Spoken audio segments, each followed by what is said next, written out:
Hello everyone, welcome. My name is Jordan from Open Cities, and today I'll be taking you through the new response workflow for OpenForms. So just a quick agenda for today. We're going to run through why response workflow was built and added into OpenForms, the fundamental building blocks of workflow, a full demonstration of how it works in action, and then a little bit about what's coming next. So why add workflows to OpenForms? Well, it's an excellent question. So as with anything that we do here at Open Cities, we always start with our why. So our reason for collectively getting out of bed in the morning. So for those who don't know, our reason for existing is to help local government organizations around the world to serve better. So when it comes to OpenForms, we knew we already had an incredibly flexible, robust, and easy to use form builder. One of the topics of conversation that came up time and again with a huge number of councils that we were talking to was what happens after someone hits submit, whether it's a resident for an external form or a staff member for an internal form. And I mean, we've heard it all. Some of them go through an email, someone has to triage it and forward it through and hope that the communication loop is closed and that it gets actioned and manually follow up. We've got clients who have submissions that go straight into a CRM, which is a really powerful and clear internal process, although it can be quite complicated to get set up and sometimes costly as well. So understanding that there are some challenges once someone hits submit, the idea for response workflow was born. So we wanted to provide the ability for councils to determine what happens after someone hits submit with a no code and no fuss approach, keeping everyone in the loop automatically. So workflow makes OpenForms more than just a forms builder, allowing us to help cities and councils serve better behind the scenes. So now we know why we built it, a little bit about how it works and the building blocks of response workflow. So firstly, we have the canvas to drag and drop to build the structure of your processes. The canvas is a visual representation of the process, and it's been built in a way that it reflects much what the process would look like if you mapped it out on paper. So it's easy to build and easy to understand. Once your process has been set up, we have notifications to keep everyone in the loop automatically. We want to let people know when things are happening. Let someone know when their permit's been approved, when their bin is on the way, or when an expense claim has been approved, is about to be reimbursed. Whatever it might be, we want to close that loop automatically and keep internal stakeholders up to date as well when responses are moving and when they're not moving to make sure that they get actioned. And finally, the review center. This is where the rubber hits the road. And this is where you can take action and move responses along. So after the workflow is built, you set up your notifications and the review center is where the action takes place. You can leave notes and move things along. Cool. Well, now that we know what the building blocks are, it's time to see it come together. So I'm going to run through a demonstration here with a simple animal registration form. So how OpenForms worked before workflow is that you'd set up your form, publish it, send it out into the world, and when someone hits submit, you'd have an email set up that lets you know that there's a response, and that's kind of where the application's job is done. So you would need to follow that up, make sure that it gets actioned, whatever that process looks like. And so now what we can do is after we've built our form, we can now build out the workflow and the process behind it.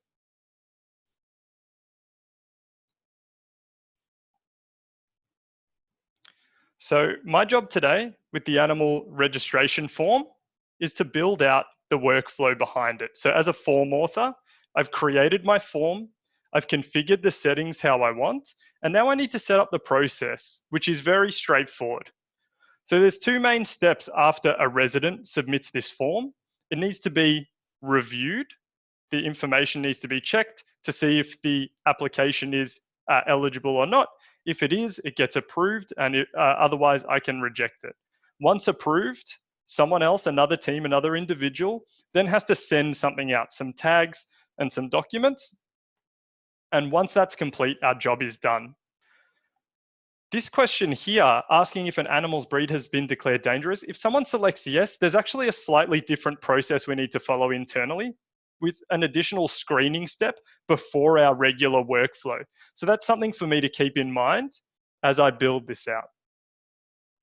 So I've built my form and I've configured my settings. So now I can jump to the workflow tab to get started creating my workflow. So let's hit create response workflow and take a look. So I'm presented with the workflow canvas that I mentioned before.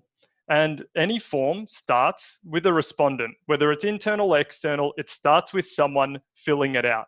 So this is the step that's included by default and where our form is going to start. So now I'm going to create our first step by clicking the step button at the top.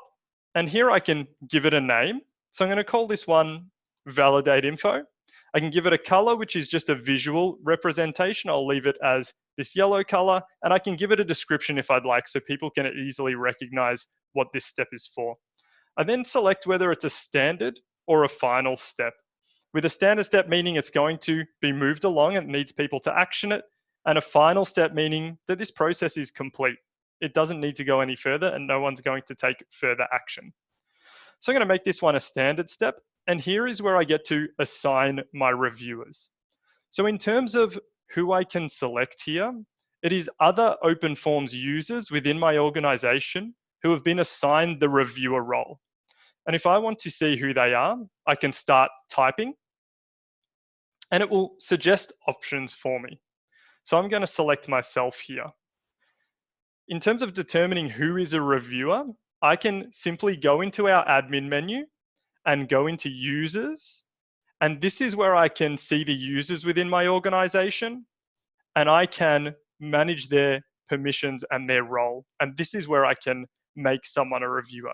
So note as well that someone can be a reviewer without ever having to create or edit a form or even view responses for forms. Someone can just be a reviewer.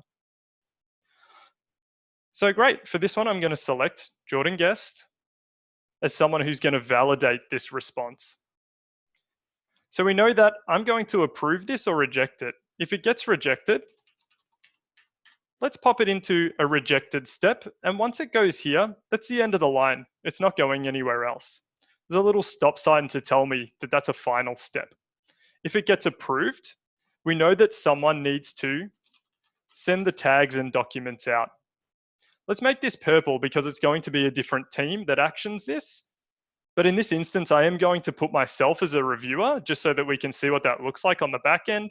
But it could be any number of people in the same team or a different team. I'm going to put this over here. So I'm going to add another step and we're going to call this finalized. Once that's been sent out, we know that this is done. I'm going to make this green and hit that it's a final step. I'm going to press save.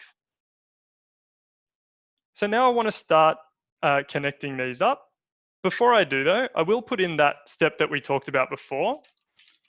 If the animal's been declared as a dangerous breed, we want to set this up to go through a different or a pre-screening before it goes through our regular process. So I'm going to pop this up here. I have made myself the reviewer for all of these steps just for this demo, but they can of course be completely different people for each step. So let's start connecting these up. So how do I do that? I can drag and drop an arrow, very straightforward. And here it will bring up the details for my transition.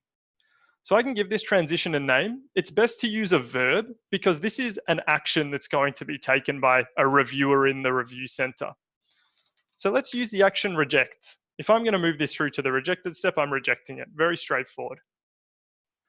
If I approve it, then our tags and docs are going to be sent. So let's draw another arrow and let's call this action approve. And I'm going to hit save. Once they've been sent, we know it's been finalized. So I'm just going to call this items sent.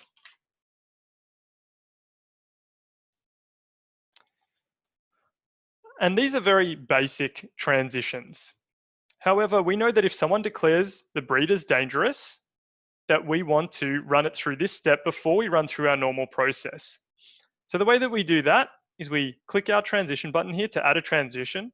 Instead of a basic transition, we want to create an advanced transition with smart logic.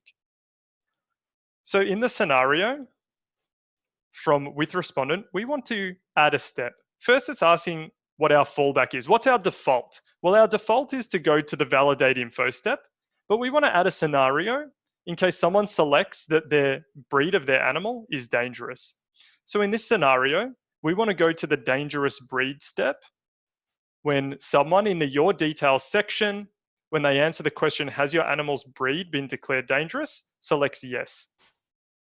So let's add that as a scenario and we'll hit save. Once that's been done, we're going to have a different group of people review this, but once they give the all clear and they approve it, it's going to kick off our regular process. But they can also reject it as well.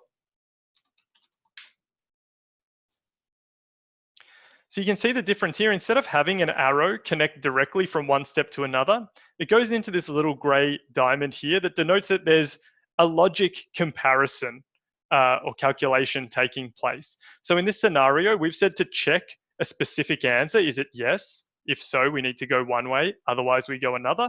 But this can just as easily be a value. Is someone submitting an expense claim that's above $100 or below $100? If it's above $100, is it above $1,000? So you can use these logic comparisons to direct your workflow to different steps. So now that we've got this built out, this is our structure up and running. And you can see it's very visual, and it's a great time to actually review this process as you're building it out.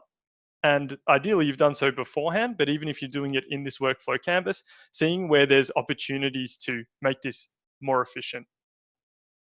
So now that we've got our structure set up, we want to set up our notifications and keep people in the loop. So we do that on each transition. So as an example, we'd probably want to have one set up at everyone. But as an example, when someone hits approve on the validate info, let's set up some notifications using the notifications tab here. So when someone hits approve, we want to let people know in the send tags and docs step that, hey, something's been approved and now you need to go take an action and send something out. So we've got a default message here, and let's just leave that and we'll hit save. But maybe we also want to let the resident know that something's happened. So we're going to have a notification go to the respondent and let them know your application has been approved. And we'll just say, congratulations on your new pet. And we'll hit save. I mean, in a real example, this would be a great way to set expectations. Let them know it's been approved. Now we're going to send out some tags and documents. This generally takes 5 to 10 business days. And here's a number to call if you have any questions or if anything's changed since you made your application. But this will be set up to go out automatically. And we can also accompany it with a personalized note, which I'll jump into in a little bit. So we want to let people know when things are happening, and that can be at every step. It could be at just a few. And we also want to let people know when things are not happening. And what I mean by that is if something gets submitted, it goes into the validate info step and it hasn't moved for a certain period of time. No action's been taken. We probably want to send out some reminders. That's exactly what we're going to do. So in this step, I can jump into the reminders tab and I can add a reminder. So in this example, I might add a reminder after 2 days. And it will let everyone in this step know that there's something they need to action. So there's a default message set up, and we'll just leave that as it is. If I want to add another reminder after 4 days, for example, that I want to BCC in Lisa because she's the team manager to let her know that something's not moving. And then I might want to set up after 6 days. So if I add this in, and maybe after 6 days, we want to let Lisa know. And we also want to let John know.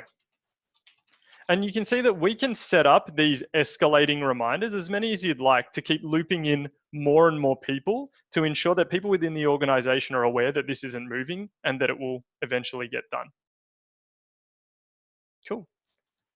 So let's save this and get out. So once we have our structure set up, we have all of our notifications set up and our reminders, our workflow is ready to go. It's ready to go out into the world. So let's hit save and we'll hit publish and we'll publish it now. So my job as a form author is essentially done here. I've built my form, I've configured my settings, and I've built and tested my workflow, and it's all good to go. So let's have a look at the form from the view of a resident. So now that this has been published, my job here is done. And a resident is on our site, follows the link, whether it's embedded or else. Otherwise, they can now fill this out. So let me just pop this in. And I'm going to say that the animal's breed is not dangerous. So it's going to follow our regular workflow. So let's hit submit. And this has now been submitted. So we could have an automated email set up to let me know this is now going on to follow this process, whatever that information might be. But from a resident's perspective, I've now submitted this registration request. So back in OpenForms, I log into OpenForms for the day. And up the top as a reviewer of that step, I can see that there's a tab up here for the review center. And there's a badge icon next to it with a notification letting me know that there's some things that require my attention. So when I jump into the review center here, I'm presented with any response that's in a step that I'm assigned as a reviewer to across different forms and different steps. So there are a few main things that we want to do with the review center. Number one is to easily get a sense of what's important. Maybe I want to filter by responses that have had a reminder sent out. Or maybe I want to see what's been submitted within the last 24 hours. Or maybe I want to sort by what's been waiting the longest or what's been there for the shortest amount of time. So some options to sort and filter to help prioritize my workload. The other thing I want to be able to do is find a specific response. The receipt numbers here are pretty basic. But if you had 40 or 50 responses, someone calls you up and says, hey, we just had a call from this resident, we need to expedite this, or we need to get onto this as soon as possible. The receipt number is 136. Well, I can search for my receipt number, find the response that I'm looking for, and take action against that specific response. So once I've found the response that I want to action, and we're going to action this one, which is the one we just submitted, I can now click through and have a look. So for this response, we get some metadata, the receipt number, when it was submitted, how long it took, some information about the response itself. In the center here, we have the data that was submitted. This was a very short form. You may have a lot more information here. So anything that's been submitted by your respondent. And over on the right-hand side, we have our review history, and we'll see this change as the response goes through the workflow. So at the start, it was with the respondent and it was submitted. We collected their email address and they submitted on this date at this time. So I can also add in a note. So it's in the validate info step now, and I might just let my team know I'm just checking something before I action this. And that way they know that I'm all over it. Down the bottom here is where I can now take my action. In this instance, we only set up 2 actions, but this might be 3, 4, or 5. So in this instance, I'm going to hit approve and continue. And you can see that the email has popped up that was configured by the person who built the form. So if we're setting our expectations, there's a timeline here. This will take 5 to 10 business days. I can't change that message. That's been set up by the form author. But what I can do is I can add a note. So maybe if there's something else that they need to know, I can add that in. Or if there are certain instructions that they need to follow, I can add that in as well. So great, I'm going to hit approve, add in a little note, and I'm going to hit confirm and send. And so that's been actioned and sent off to the next step in the workflow. It just so happens that I assigned myself as a reviewer for the next step, but this could be someone completely different. So we can see that in the step send tags and docs under the animal registration form, I'm going to have a look at this response and we'll see what's changed. So we can immediately see, the response is the same, but it's in the send tags and docs step. And we can see our history's been updated. The validate info step the action approve was taken by Jordan Guess at this date of this time. And I can even expand this out to see any notes, internal notes or external notes as well. So I'm going to action this. Item sent is the only action that I can take, and I'm going to hit continue. Great, it's asking for a confirmation. We didn't set up an email, but you could have one set up here. I'm going to hit confirm. And that's done. So we know that once that's been actioned, it's now in our finalized step. It's at the end of the road. It's not going to show up in our review center or anyone's review center because there's nothing to be actioned. But what if we want to go back and see for that response, where did it go through the workflow? Who took action? What date, what time? Were there any notes? Yep, we can jump into our form, have a look at our responses. We can see for each response, we've only got one here, we can see what step this response is in, and we can even view the history of the workflow. So if someone calls up in 3 or 6 months and wants to know what happened, or they have a question and you need to figure out who actioned it or touched it last so that you can ask the question, we can see that this was actioned by this individual, this date at this time, and here are the notes that were left as well. So all of that is stored within the system.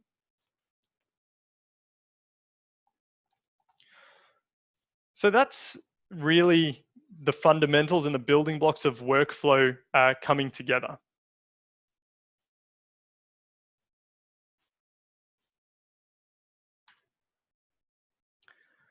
Great. So I've talked a bit about what workflow is. So it's worth mentioning about what workflow isn't intended to do.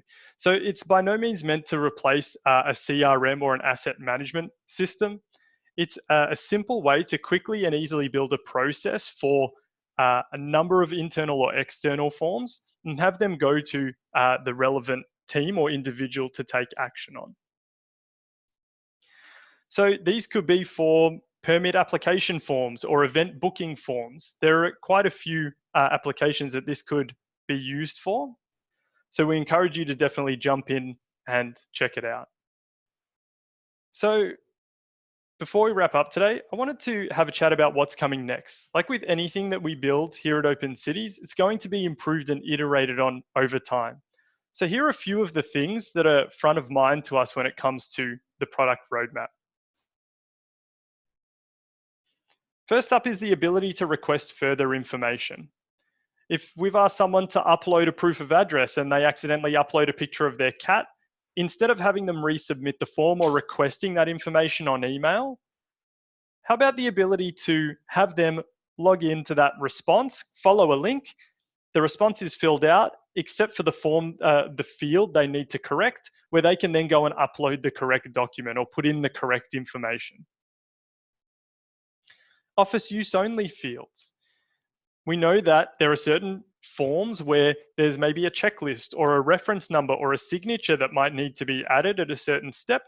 So being able to add fields specific to certain steps in the workflow to be completed as a response moves through, something that would be very helpful. Thinking about managing your team within the review center. At the moment, the review center is a personalized view. It shows me what work I have to do and what responses I can action. But what about a team leader wanting to see who's actioning the most, who has the most work on their plate so that we can redistribute, or even some analytics and data around how long things are sitting in a certain step on average, or what percentage of responses are in which step at any given point in time. And also being able to connect to other systems. OpenForms has an API and the ability to have data connections. And we'd love to bring that to the workflow as well, to be able to potentially even fully automate workflows and processes behind the scenes by plugging OpenForms into any other application or database that you use. And what's next after that? Well, we're keen to hear from you. If you are using workflow or if you'd like to use workflow and we set you up with a trial, we'd love to know what is it that you like and what is it that you don't like? What do you think should come next?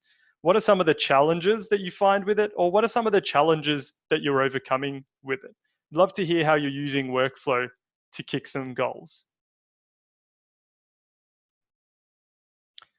And that about wraps us up for today. So if you feel inclined, jump on LinkedIn or Twitter and follow us. We'll be coming out with some best practice materials, some case studies as councils start to leverage workflow. So we'll be sharing how they've applied it and how they've succeeded. So feel free to jump in and, of course, reach out with any follow up questions.